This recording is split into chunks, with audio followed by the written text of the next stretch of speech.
Have you ever gotten something in your eye? Maybe a tiny piece of dirt or a speck of dust. You probably just blinked really hard, hoping to get it out. But what if you blinked, and instead of the speck of dust, you saw a tiny worm squiggling across your iris? Would you scream? Probably. But believe it or not, this has actually happened to real people. In 2018, a 26-year-old woman in Oregon noticed her eye was irritated. At first, she thought it was just dust or a hair, but when she pulled it out, it was a small, transparent worm. Over the next few weeks, doctors removed 14 of these worms from her eye.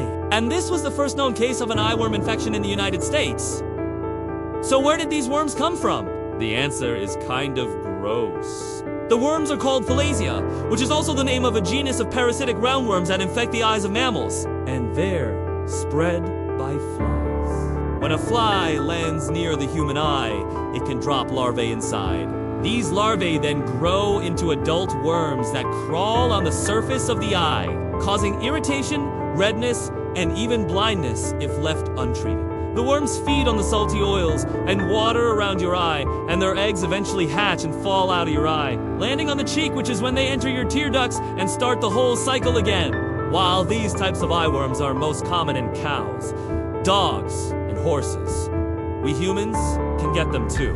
In fact, in 2013, a 49-year-old woman in England had a 6-year-long infection with these eyeworms. That's because she lives on a farm and takes care of horses. She likely got infected by trying to put a contact lens in her eye because she was constantly in such close proximity with the horses. Even though the worms were only 1 to 2 millimeters long, she could still see them squirming around her eye really well.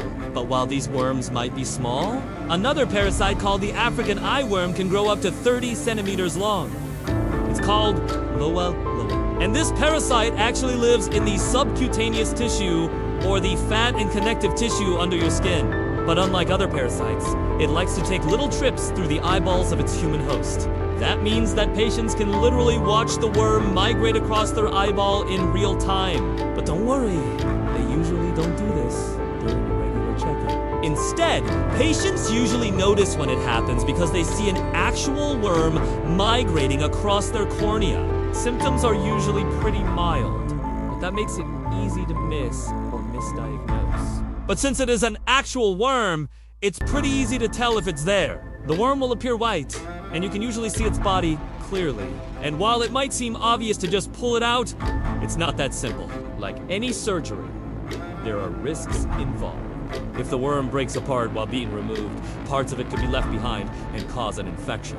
So the safest way to remove these parasites is to do it with an operation. And since these worms are so long, the operation might need to happen in more than one part.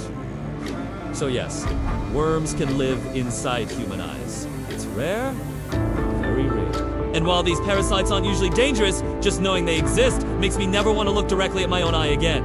Next time you feel something moving in your eye, maybe don't watch this video right before bed. Now I know what you're thinking. Don't worry, I won't make you. Bye. Do you want to know about other parasites that are even scarier than worms living in your eye?